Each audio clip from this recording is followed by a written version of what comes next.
Lord, we do thank you for the fact that we've assembled, not simply because we have general interest or because we are looking to participate in seasonal events, but because of our common redemption in Christ, because we see the value in coming together to worship, to centering ourselves in your word and prayer and fellowship.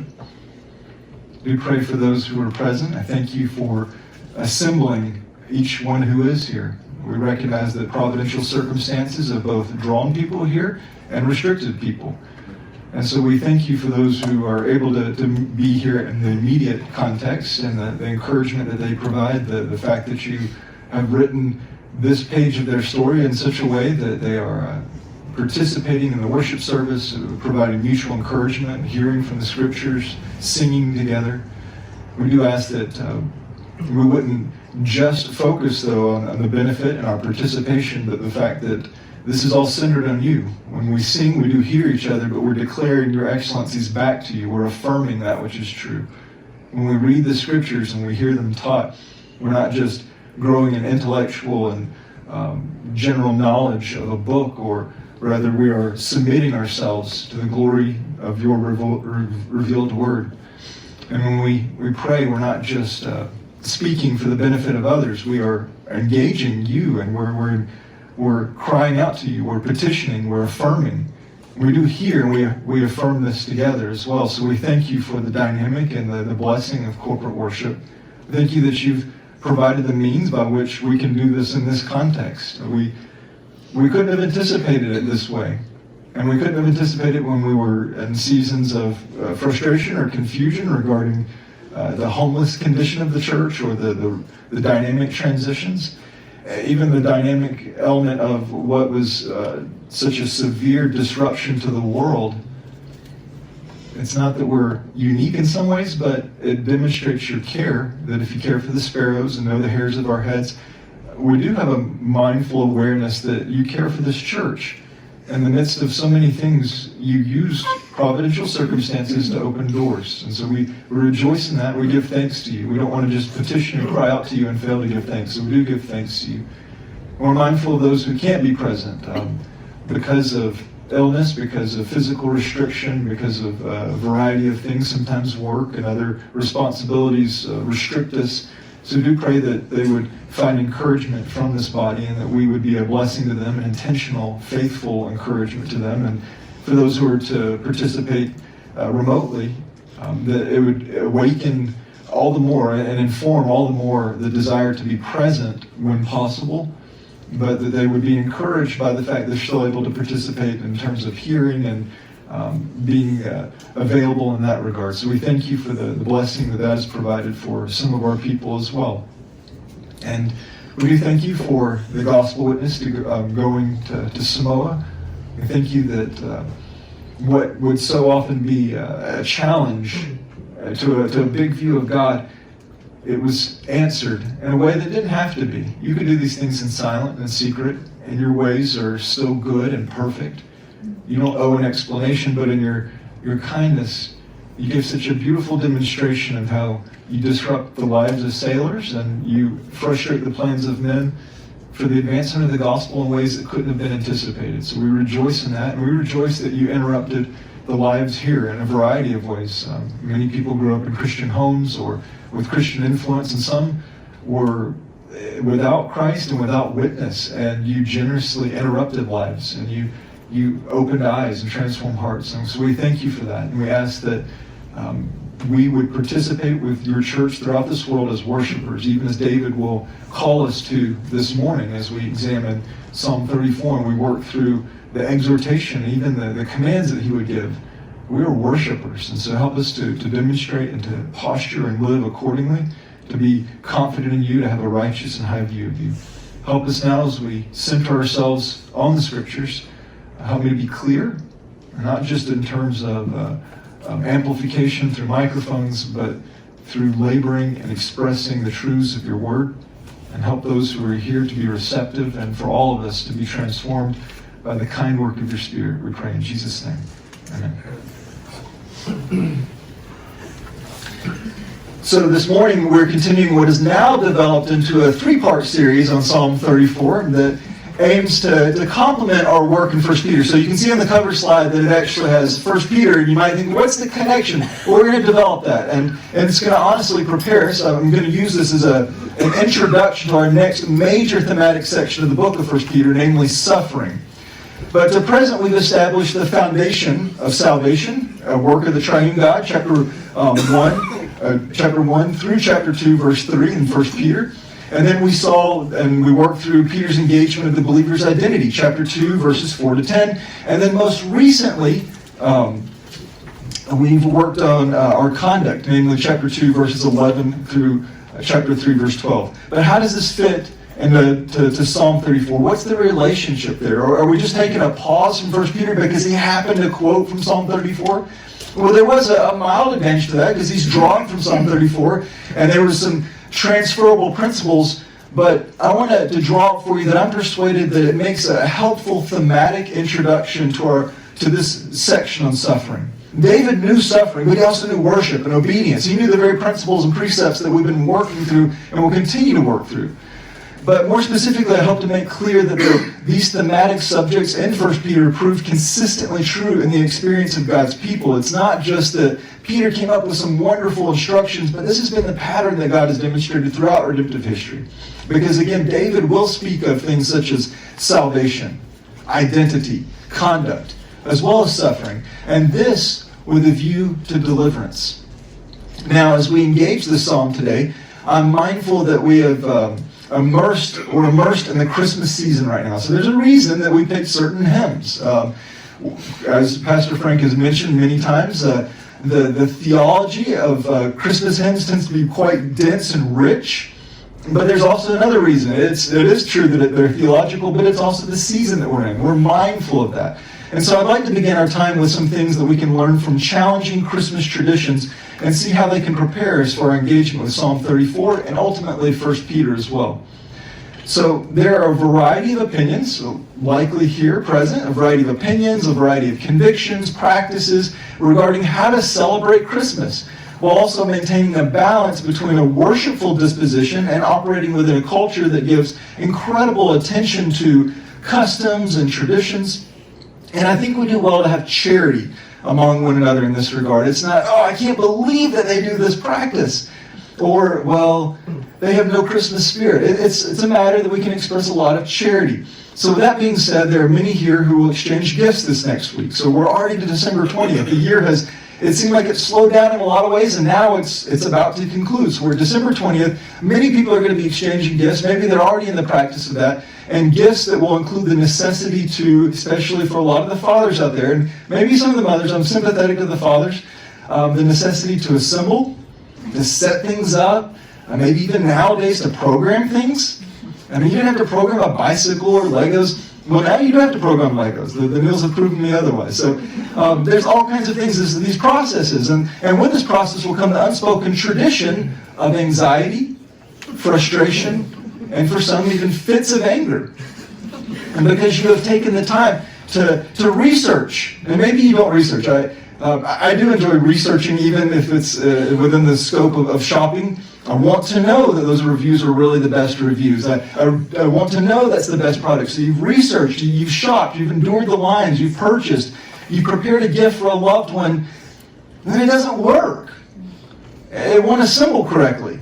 It doesn't operate as expected. Well, I'm well acquainted with these experiences, and they can rapidly spoil the joy and expectation you have in participating and giving to another, or even receiving for that matter. And I've observed that there are three common reasons for this. And the first and most common, you didn't read or at least submit to the instructions. And maybe this isn't a common problem, but I believe it's probably extraordinarily common. Just this last week, Wednesday night, we're all excited. We had a hand sanitizing machine. You just put your hand under it, squirts it out. We're sanitized. We're safe. And the thing didn't fit. And we're trying to make it fit. And then Anton comes holding a piece of paper. And he says, well, you didn't follow the instructions. And such is the nature of the common pattern that we walk into. And so what's the solution? Is humbling yourself, taking the time to read and submit to the instructions. That will usually remedy the problem. But sometimes it won't. Sometimes you've done irreparable harm, and that's just tragic. You've tried to force something, and it's done. You've broken it.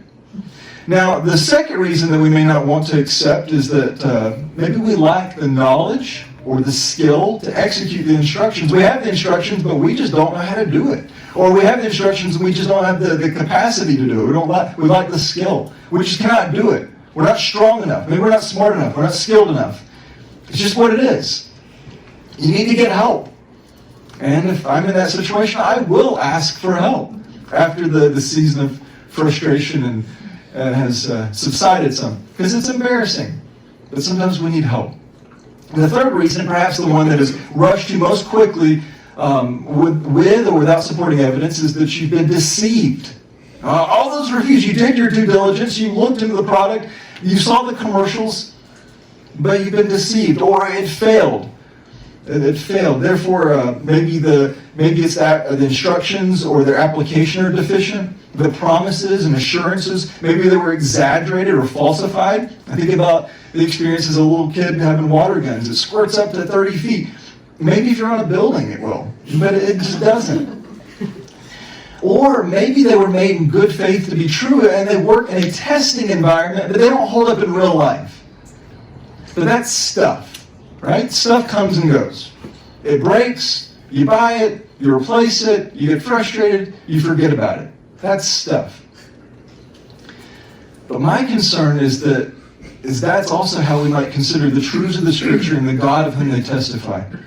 Because many people will read the Scriptures and hear them taught, confident of their veracity and their glory, only to be assaulted by life, perhaps impacted by the natural consequences of living in a fallen world, perhaps impacted by the sins of others, perhaps impacted by some form of even persecution, or perhaps struggling under the impact and consequences of one's own sin. And so the anxiety, the frustration, perhaps even the fits of anger come because you've concluded that the truth of the Scriptures and or the God of whom they testify are not working, at least not as promised. Well, let's consider three possible reasons for our experience and the conclusion it's produced. First, and most common, you didn't do what? You didn't read and submit to the instructions. And in that case, it obviously would be the Word of God. So you didn't read and submit to the instructions. Why did you think it was going to work? Why did you think it was going to turn out the way that you hoped it would? The solution is obviously to humble yourself. Taking the time to read and submit to the instructions will remedy this problem. And short of refusing to submit in faith and repentance, you've not done irreparable harm. The Lord restores. The Lord is very gracious. The second reason that we may not want to accept is that we lack the knowledge or skill to execute the instructions. We just can't do it. We know what the Word of God says to do. We understand it. We have clarity. It's been taught. We just can't do it. We're not strong enough. Maybe we're not smart enough. Maybe we're not skilled enough. It's just what it is. You need to get help. And for those in Christ, we have a most perfect helper. We have the Spirit of God, and we have the most gracious network of helpers, namely the body of Christ. Further, if it's a matter of being weak and unskilled, we also have the joy of doing what? It's part of our tagline for our church. You have the advantage and opportunity to grow in grace. Maybe you're not particularly skilled in certain things. Maybe you're not particularly strong in certain areas. But you can grow in grace, developing strength and skill to negotiate the demands of our sojourning, all the better. And then the third reason, and perhaps the one that is rushed to most quickly with absolutely no supporting evidence, is that you've been deceived or failed by the person in consideration. You've disobediently concluded that the promises and assurances of God were exaggerated or falsified. Or they were made in good faith to be true, and they work in an ideal environment. They work in this kind of context. They work in a worship service, but they don't hold up to real life. They don't hold up that if you can give thanks to God and rejoice and be joyful in all circumstances until you take a right turn, get a flat tire, and someone rear ends you. Then they just don't work anymore. They don't hold up outside of a testing environment. Well, the solution to this problem is to repent of the gross misbelief and cultivate a righteous fear of God. And to this point, I want to remind some of you of an illustration I gave 2 weeks ago. And for the benefit of others, I'll summarize it now. I expressed that some time ago when I was teaching Noah to ride a bike, we both had some frustrations during the process. And I'll pause. I know it can be awkward for him to hear an illustration right here, but I'm very, very fortunate. I have a very good son, and it was a hard time for both of us, and we both learned. But it was a challenging process. For Noah, his frustration was that I made it clear that my method of instruction would include bumps, bruises, and possibly blood. It's just how it is. I want you to crash. I want you to go through this experience, and in turn, I expect you to trust me. He was simply going to have to crash some in the learning process. Now, most of you can sympathize with his angst at this learning method. Perhaps there's some mothers out there, some squishy dads. There's no. There's better ways to do this. And that's not what bothered me. It didn't bother me that he had some angst over that process. What bothered me was not his concerns or even fears of the process, but what bothered me was his choosing not to trust me. The process was my design, and it was for his good. And I framed it the way I did as one who loves him in a way he doesn't have the capacity to appreciate, with a vantage point that he simply lacked at that time. So the offense was not a problem with the process, but the designer and overseer of the process. And so too with us, a fear of the process develops into a distrust of the author of the process. And so here we have with David, God's process of cultivating him into Israel's greatest king and magnificent worshiper of Yahweh. And that process was going to include bumps, bruises, and blood. And while we have not been anointed and set apart to be kings and queens of Israel, we see that God is remarkably consistent in his ways. That for us that are being conformed to Christ and being made into better and better worshipers, it's going to possibly use a very like process. And that's a scary proposition. It's a scary proposition and process, isn't it? I think so. I think it's disingenuous to say otherwise, to say, oh, it's going to be really exciting. Sometimes it's not. And that's by design. And so I hope we'll learn from David to trust and fear the Lord through what seems like a terrible process that somehow produces the greatest of results. Now, David understood that when things did not appear to be as they should be, that the response was not to become anxious, angry, or distrustful, but to all the more diligently cultivate a righteous fear of God rooted in a life of worship. And this is where we're headed with Psalm 34 and how it further complements our work in 1 Peter. Now, before we read Psalm 34 together, I know that's a bit of a long introduction, especially even by my own standards, but I wanted to kind of give you direction. I want you to hear certain things as we read it. But I also want to provide you some structural elements and some broader observations of the text to prepare us for Psalm 34. First, if we're reading the psalm in the Hebrew, we would more plainly observe that the poet David structured the psalm as a Hebrew alphabetic acrostic. So with each letter of the alphabet, he's going to begin a new verse. With that letter, the new sentence. And so he's using what we, again, would refer to as an alphabetic acrostic of the Hebrew alphabet. And I'm not a poet. That might come as a surprise to some of you. But if under great duress, I was pressed into a like exercise using the English language and the English alphabet, maybe I would write a poem something that goes like this, or at least begins like this. Apples are crisp. So you have my A. Bananas are mushy. And my B. Cherries have pits. So A, B, C. And that's how David's structuring the song. And so there is, however, an exception to the structure. And when we have an exception, that should get our attention. And we're going to look at that later as we work our way through it. But there's a letter he leaves out, I believe, between the 5th and 6th letter of the alphabet. And then he adds a letter, a duplicate letter at the end. And that's going to be really important. We're going to look at that next week. But a matter we will address again when we get there. So the psalm is a Hebrew alphabetic acrostic, and this is a fixed structural matter, a universal observation. If you had your Hebrew Bible, you would see that very, very plainly. You would see, oh, that's an interesting way that he structured this poetic psalm. The next three observations are also plainly available, but they're deductions from study. First, the psalm is rich in its direct emphasis on Yahweh's person, his works, and his ways.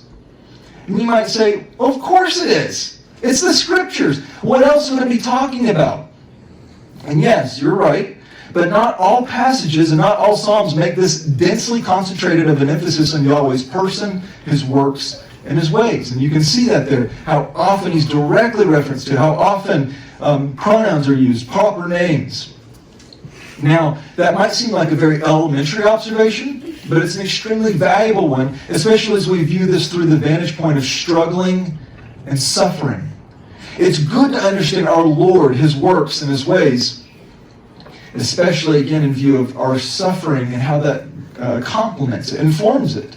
Next is an observation that builds off the last one, specifically noting that some of the patterns of how Yahweh's persons, works, and ways are expressed. And without walking you through all the details, you do have a copy of that slide, and you can look at it and maybe zoom in a little bit. But I do want to show you something. So again, without walking through all the details, there was a clear opening emphasis on worship. So you have these thematic elements that develop out of who Yahweh is, His ways, His works, His how He expresses Himself. And there's that clear opening emphasis on worship. Worship. And that's going to inform everything else that follows. Next, I noted that the fear of Yahweh was an informative element, as it provided a means of bridging the various other pieces, and it's the core of man's response. And so you have worship, and then you have the fear of God, or the fear of Yahweh. That's very informative to how you think through the psalm. Finally, the primary emphasis on these many references to Yahweh was His rescuing, His saving, His redeeming. I would argue that's what the psalm's going to drive us to, which is very important given the historical context. And so these observations, in turn, give us some guidance as we consider a 6-part breakdown of the psalm. This breakdown is how we're going to walk through the psalm, and they're as follows. So first, we have the header or introduction to the psalm. That's what we worked through last week. It's a little bit of a different kind of message to give a whole week of attention to the header of the psalm, but it provided the historical context, the background. It set the tone for the psalm. Next, we have the foundation, namely that of worship. And then we're going to work through that, verses 1 to 3 today. Next, we have David's personal testimony, verses 4 to 7. That's where we're going to finish today. And then next week, we'll pick up with David's invitation and exhortation, verses 8 to 14. Yahweh's posture toward the righteous, verses 15 to 18. And then finally, the testimony of the righteous, 19 to 22.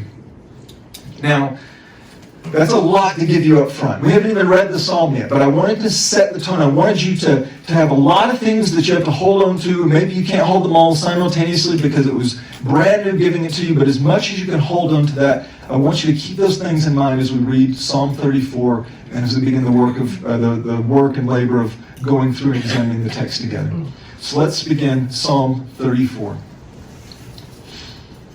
Following the header, the introduction, which provides the historical context of David fleeing for his life from Gath, in the city of Gath, David writes, I will bless Yahweh at all times. His praise shall continually be in my mouth. My soul makes its boast in Yahweh. The humble will hear it and rejoice. Oh, magnify Yahweh with me, and let us exalt His name together. I sought Yahweh, and He answered me, and delivered me from all my fears. They looked to Him and were radiant, and their faces will never be ashamed. This poor man cried, and Yahweh heard him and saved him out of all his troubles. The angel of Yahweh encamps around those who fear Him and rescues them. Oh, taste and see that Yahweh is good. How blessed is the man who takes refuge in Him. Oh, fear Yahweh, you His saints, for to those who fear Him there is no want. The young lions do lack and suffer hunger, but they who seek Yahweh shall not be in want of any good thing. Come, you children, listen to me. I will teach you the fear of Yahweh. Who is the man who desires life and loves length of days that he may see good? Keep your tongue from evil and your lips from speaking deceit. Depart from evil and do good. Seek peace and pursue it. The eyes of Yahweh are toward the righteous, and His ears are open to their cry. The face of Yahweh is against evildoers, to cut off the memory of them from the earth. The righteous cry, and Yahweh hears and delivers them out of all their troubles. Yahweh is near to the brokenhearted and saves those who are crushed in spirit. Many are the afflictions of the righteous, but Yahweh delivers him out of them all. He keeps all his bones, not one of them is broken. Evil shall slay the wicked, and those who hate the righteous will be condemned. Yahweh redeems the soul of His servants, and none of those who take refuge in Him will be condemned. So as we begin our engagement in the text here, first we note that again, we're going to start with the foundation of worship. And first we note that David immediately begins with worshipful adoration of the Lord. There's no qualifications. There's no wrestling through life's circumstances. Only an affirmation of the Lord's independent worthiness of worship. And I would say that David is at his best here. And for all the complexities of his character and experiences, he makes it plain that he is an enthusiastic worshiper. Now, I say that David was affirming the Lord's independent worthiness of worship, and this is plainly observed in David's statement that he will bless Yahweh at all times, and that his praise shall continually be in his mouth. David is affirming the worthiness of the Lord to receive worship at all times and in all circumstances. True, because of the working out of his sovereign purposes, but also because by his nature, the Lord is worthy of unrestricted, unqualified, and unending worship. So David is simply joining in the proper function of creation and worshiping the Lord continually. Now, when working through various prayer passages, we work through Paul's command to the Thessalonians to pray without what? Ceasing. Okay, so pray without ceasing. And Paul's own consistent testimony was to always be praying. And we noted that such passages that he's obviously not stating that he's fumbling through life with his eyes closed, he's praying at all times, and he's exhorting you to do the same. So you can look for somebody that's in Christ because their heads are bowed, their eyes are closed because it's the proper prayer posture, and they're just kind of murmuring to themselves, they're praying at all times. Or maybe he's presenting the picture of someone, maybe you've had this experience, and especially as the stores get more crowded, people more busy, you think a stranger's talking to you. They say, "Hey, how's it going?" And you say, "Good." And they keep talking, and you don't know what's going on, and you realize they have a Bluetooth earpiece in. And is that how Paul's saying? They're just praying at all times. You're just like, you're walking around praying. No. It's not that you're going through life praying aloud or that you're mumbling and head bowed. No, Paul's expressing that it's a consistent pattern of one's life. It's who you are. You're a man, you're a woman, you're a young man, a young woman who's given to prayer, consistent in prayer. An element that so deeply and thoroughly marks your life, it's as if you're praying at all times. Life saturated and consistently in prayer. So here with David, he's not walking through life shouting to God, "Glory," and just going around and just enthusiastically singing hymns. I do know of persons that can pull that off, and that's a really encouraging experience, but that's not necessarily David's posture as he's walking through all of his life experiences. But rather, worship so saturated his person and life that it was the pattern of his life. So that to know David is to know a worshiper. So with his mouth, he is consistently, constantly praising God. And then he goes on to state that he makes his boast in Yahweh. And this is interesting because we know songs were sung about David's heroics and accomplishments, and a man that was so accomplished. But and what does he boast? He boasts in the Lord. And this term for boast here, it's an interesting one, because while it most frequently communicates the idea of praise, and it's used throughout the Old Testament scriptures, it also has another potential usage and more limited applications, and you have to be careful, we don't play with words, I recognize that, but it can also be used to communicate something very strongly, even to the point of expressing ecstasy, such as it was used in 1 Samuel chapter 21, verse 13. That was our historical context where David was feigning madness. He was pretending to be insane. That's the same word. Now here David applies that same impassioned word to his soul's disposition of blessing and praising the Lord. Almost as though it could not be contained. Now he wasn't some silly and out of his mind and just acting unbecoming and unrestricted, undisciplined in some other way, but rather saying, I can't restrict my enthusiastic thanksgiving to God, my enthusiastic delight in Him and His ways and principles and purposes. Now, with this intensive expression of praise, it's almost peculiar that of all people, he states that the humble hear it and rejoice. And so when I think about humble persons, quiet persons even, that isn't really, boasting doesn't come to mind, does it?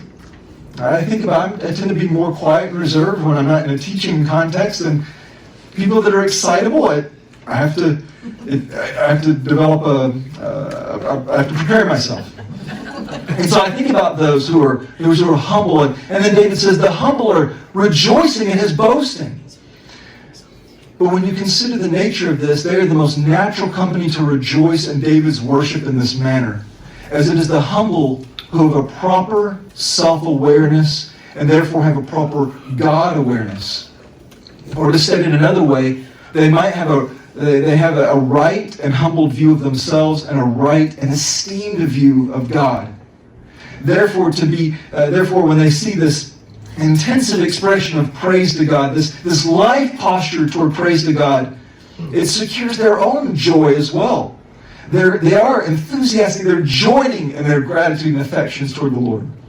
And I think it can be helpful to recognize here that David appears to have had a healthy understanding of himself and the Lord from the time of his youth. As early as we've seen David, he seems to have a very good self-awareness, a very good God awareness.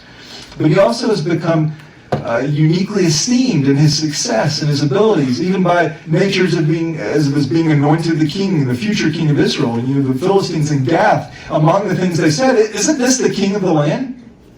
So what a kindness that David speaks of the affirmation of the humble in the worship of God. A man who just maybe hours, maybe a day or so before, had drool running down his own beard. He's scribbling on the walls to evade detention and likely death. So it might be helpful for us to remember the value of the humble and their company as worshipers. It may well abate some of the tensions of our own struggle of being humbled to the end that we too would be better worshipers. It may be just part of the process the Lord's using. It may just be that these things that are what the Lord is using to introduce to our life are not to produce anxiety, frustration, anger, or confusion, but humility. And in humility, we may just become better worshipers ourselves. And we continue now to observe that David is erupting in worshipful praise of Yahweh. It's what consumes him. And as I've stated, I think it's when he's at his best, this humble delighter and boaster in God. But as a worshiper, he knows that this work is not a solitary work. It's not just a solitary work. David understands the nature of worship is that it is always inviting others to engage, to affirm, and to participate. David recognizes that worship is fundamentally too great to be done alone. Because while worship most certainly has a solitary expression in our individual lives, it's designed to be corporate. It's the body of the redeemed joining together and affirming and expressing the excellencies of the Redeemer. And this is the core element of why we hope to see Grace Bible Church grow. As others do what? They join us in worship. We're not soliciting for, let's see if we can fill all the chairs up by this month, or if we have to knock a wall down, or if we have to get frustrated about parking space, or the bathrooms are too small. That's not our aim. Our aim is not even to develop a reputation for ourselves. It's to cultivate a context of worshipers. And so we seek, Lord, would you grow your church? Not so that Grace Bible Church will grow, but so the fame and the magnification of our Lord and worship would be expanded, and especially, and most especially to those who presently have no hope or joy or salvation, as they come to faith and they join the body of redeemed worshipers. They weren't even worshipers before, but coming to faith in Christ, they join us in that. So worshipers who also heed David's call here as well, to do what? What do worshipers do? What is worship? Can David help us understand that? Well, I think if anybody could, he certainly could. And how does he express it? To magnify the Lord, to amplify the attention of that which is, and exalt his name, or to lift it up, to elevate the name of the Lord. Expressions of worship, we're not imputing worth unto the Lord. It's not that we're drawing attention to it and now it's worthy, but directing attention to that which is and always is perfectly true, that he is worthy of being made much of, extolled, and delighted in. Now, that's the foundation of worship. David, the worshiper, the humble, gracious, and faithful worshiper, has called us, worship with me. This is who I am. This is my life pattern. And then he goes on to articulate his own personal testimony. There's going to be maybe times ahead, some of the elders we've been talking through and giving an opportunity to share testimony in the church. And we talked about the fact that, testimony is not just, I was loving my sin, I came to faith, the end. The testimony is, this is how the Lord's growing me in grace, how he's transforming me, how he's delivered me and worked in my life, and he's developed me into being a humble and faithful worshiper. Well, David provides his personal testimony here. And it's only in part, and I recognize it's poetic, it has a clear emphasis, but we have part of his testimony here. And he goes on to express the experiences that have informed and strengthened his worship. And I want you to think about that. Cameras can't see you. Is there anybody here, just by show of hands, that, hey, I don't really want to be a better worshiper? So I'm persuaded that most of us do. Hopefully, if you're in Christ, you do. So let's see what David has to say. What was his testimony? David, how did you become a better worshiper? You've called us to worship. You've expressed worship.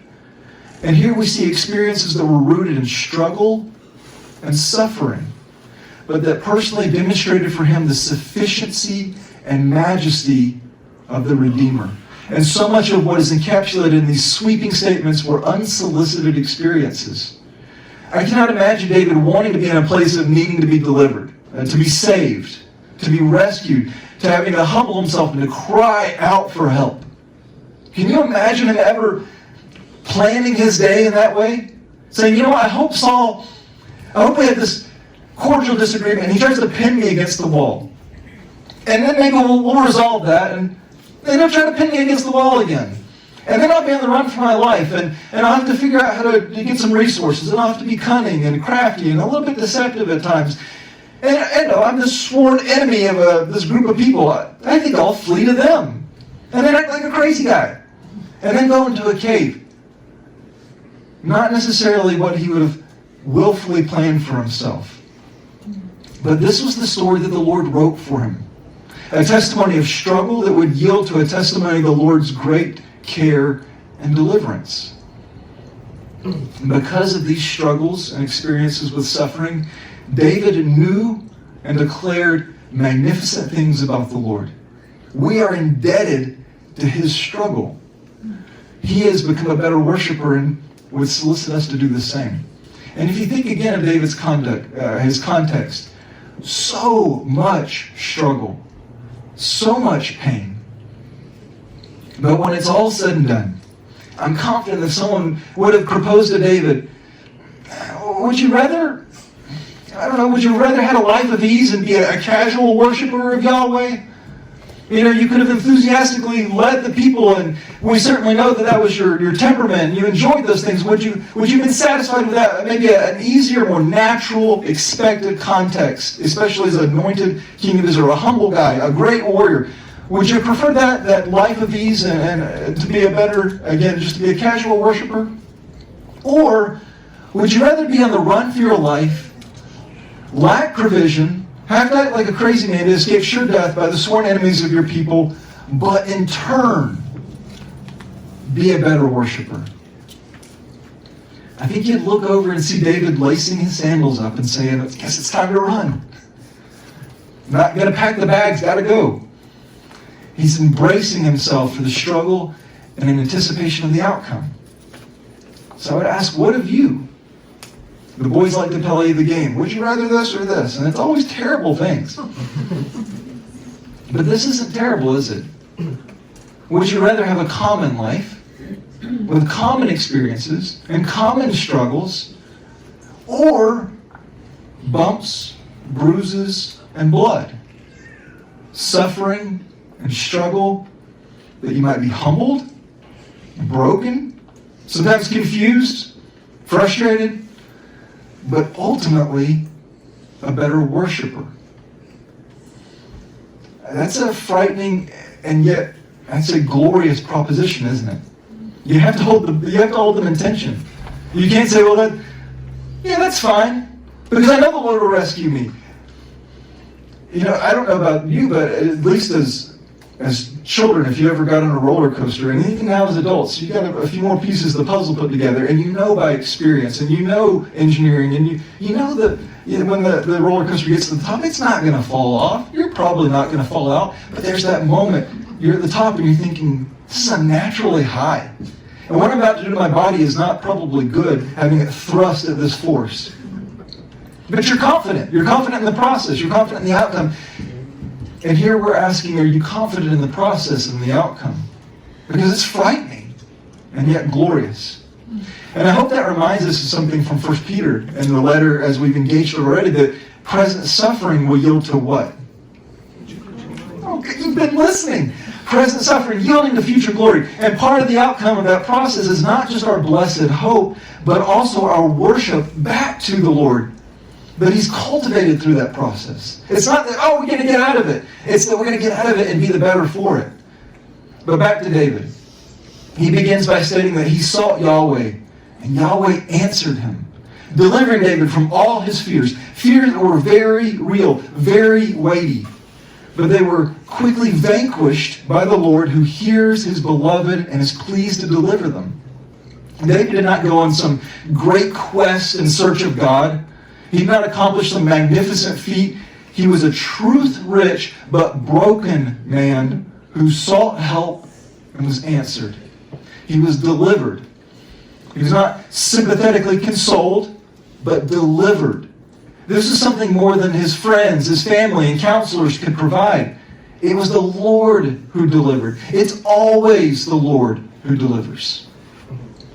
Now, given the immediate historical context, David was likely including in this his deliverance from Abimelech and the Philistines of Gath. And that too is helpful for us to see and to appreciate, because a natural temptation might be to conclude, that David, he's a sharp, he's a cunning man. He came up with a plan that led to his own escape. Who would have thought to have drool going down and make himself look like the fool? He's a sharp one, isn't he? And I would concede that conclusion could be accurate if David was governed by a greater fear of man than of God. Then this would likely be exactly how we should view this incident. That David, he's a tricky one. He's a crafty one. But rather, he gives us a peek into what was really happening. He sought the Lord. And he will go on to say that he cried out to Yahweh and was heard.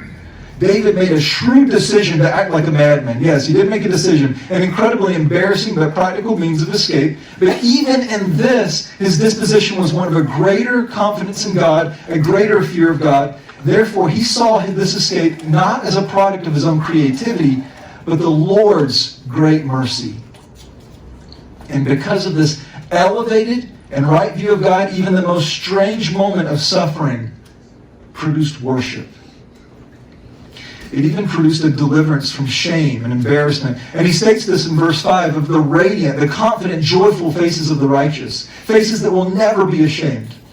Such a peculiar statement here. If we have an elevated view of man and lack the disposition of a worshiper, then this is a most peculiar statement. But David, even in the shadow of such a moment, speaks of the superior and precious disposition of a joyful and a radiant confidence of the one who has found their safe place and deliverance in the Lord. And we do not want to miss here a very helpful element of David's self-awareness too. And this is the only time in the psalm that he so plainly describes himself.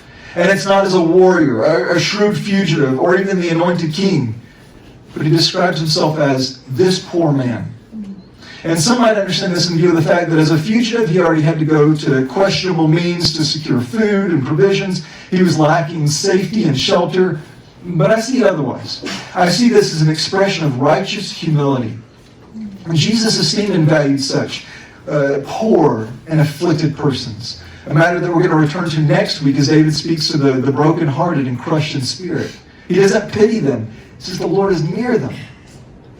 And such is the self-awareness of the worshiper. Humbled and yet radiant. One who may appear to not have, but able to testify that I may appear not to have, but the Lord is enough. Now, we've covered a good bit. I've given you a warm-up introduction, some structure, David's exhortation to be worshipers, a little bit of his testimony, and I think it's a good place to pause. Not in view of grasping the whole psalm. We need to go through the whole psalm and see it as a unit. We're going to work on that a little bit more next week. But it's a good place to pause in view of, I want this foundation to settle. I want you to walk away, and if you think about, what did we do today? What did we think about? What did we get exhorted in today? It was a right view of God, an esteemed view of God, a low view of myself, and a proper humility. It's a call to worship. It's the fact that God's people assemble to worship, and that the Lord humbles us so that we might be better worshipers. So we get that. Mission accomplished. But it's also a valuable place to pause pastorally as well. So we just finished with David's personal testimony, and it's fascinating that I'd say more critical scholarship would call into question something. And you have to be able to weigh through these things. But more critical scholarship would say they question the historical events of 1 Samuel 21 and the testimony of worshipful praise to God in Psalm 34. They'd say, well, maybe David wrote it, maybe he didn't, or maybe it was connected to this, but I don't see any connection. I dismissed that. But what I did hear recently was a pastor who I was listening to, just found him, was interested in his thoughts on the passage, specifically the header, and he was expressing that, well, this is after he's repented of that incident at Gath. That it's more of an ode to how he should have handled himself with greater confidence in God. It's an expression of repentance. And I appreciate that conclusion. It's reasonable, but I'm not persuaded by it because there's no hint of repentance for his conduct in the psalm. And David's not beyond expressing clear repentance in his prayers and his psalms. But what is present is a man who was so fearful of his life that he drooled and he scribbled, but somehow, and perhaps in ways that none of us know how to properly appreciate, while he reasonably feared men, I'm not going to dismiss that. I'm not going to say, oh, he feared no man. He was scared. He had a reasonable fear of man, but that fear was truly subordinate to a greater fear. Yes, he feared Abimelech. Yes, he feared the Philistines. Yes, he feared Saul on different levels, but all those fears were subordinate. They were lesser to the greater fear of Yahweh. A fear that he has already directly spoken to and will exhort others to as we continue in the psalm next week. But you might be wondering, what does that have to do with this being at a valuable place to pause at pastorally? What does that have to do with anything? Well, I think about this time of the year, not just for the gifts and the frustrations and the building, the programming, and all that stuff. Because it's of all times of the year that our unbelieving culture tends to be more gracious, right? Not always, but a little bit more. A little bit more gratitude, a little bit more joy. Sometimes under social expectations. This is what people do this time of year. It's what I should do. But that being what it is, there's greater expressions of gratitude and joy this time of year. And for those of us who are in Christ, we express that in worship, right? We express that in worship. Worship in the incarnate Son of God who dwelt among men that we might know a true and absolute redemption. But like so many around us, there's sometimes a social push to express joy and gratitude right now. And it may take that external pressure and encouragement because many people, including some of you, are hurting, struggling, maybe even righteously suffering. And so as one of your pastors, I would exhort the hurting, the struggling, the suffering to consider David's exhortation and the extraordinary context in which he spoke. He was likely writing this in the cave after he's fled, narrowly escaping his life yet once more. But how does he begin? He begins with, I will bless Yahweh at all times. His praise shall continually be in my mouth. This is the disposition of a worshiper. All year, all seasons, and in all circumstances. We worship our faithful and glorious God. Our soul boasts in Him. And because this task is too great to be properly accomplished alone, we exhort, we call out, and invite others. Oh, magnify the Lord with me, and let us exalt His name together. Then as we reflect on the stories the Lord has written for us, we realize that when we submit not to the lesser fear of man, but to the greater fear of God, we find ourselves like Elisha's servant. Remember, he's fearful. He looks to Elisha and says, we're surrounded. What does Elisha say? Lord, open his eyes. He quite literally had his eyes open to an angelic host about him. And that's not necessarily going to be our experience, but the eyes of our heart will see so much more clearly the surety of our redemption because of the faithfulness of our Redeemer. So life is challenging. And by God's design, it will include bumps, bruises, and blood. But for those of us who are in Christ, it's a guaranteed salvation. It's a process that the Lord uses. We don't need to scorn and be anxious about the process because what we're doing is we're saying, Lord, what you've done, I don't like it. I don't like what you perfectly designed. I don't like the fact that you care for me better than I could understand or appreciate, or that you're going to try to cultivate worship in me by this process. Rather, we need to repent of that and recognize, Lord, I don't understand. But I know that through this, and my humbling myself, and my looking to you, and finding confidence and crying out and being heard, I might just become a better worshiper. And for this season in particular, it's with special joy that we worship while celebrating the incarnate Son of God, who himself suffered and was humbled, that he might provide our coming deliverance, which again is where David is directing us. So let's go to the Lord in prayer. Let's seek his help, that we be better worshipers, that our testimony be one of bumps, bruises, and blood, but of worship.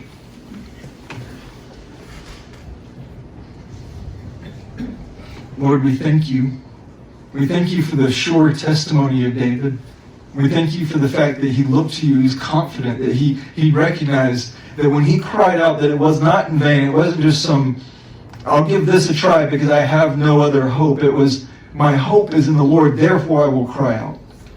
And even as he expresses that the angel of the Lord encamps around those who fear him, he recognized there was a sure caring, a sure deliverance. And thinking back even to Israel's wandering in the wilderness as you encamped around your people and as your presence was tangibly, clearly there in a way that we don't necessarily experience now, but we have the incarnate Son to whom we look.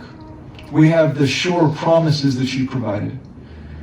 And none of us want what may be required of us in this process, but we thank you that you provided us the exhortation from David, first, without qualification, to worship, to solicit corporate worship even, to call upon others to declare your excellencies. We think about that even with Peter, with the fact that we are a people who've been set aside, called, made a holy priesthood, that we might declare the excellencies of our Redeemer. And then we saw the testimony of brokenness and humility, a testimony that we don't want. We don't want that because we're so short-sighted and we're scared. We're fearful.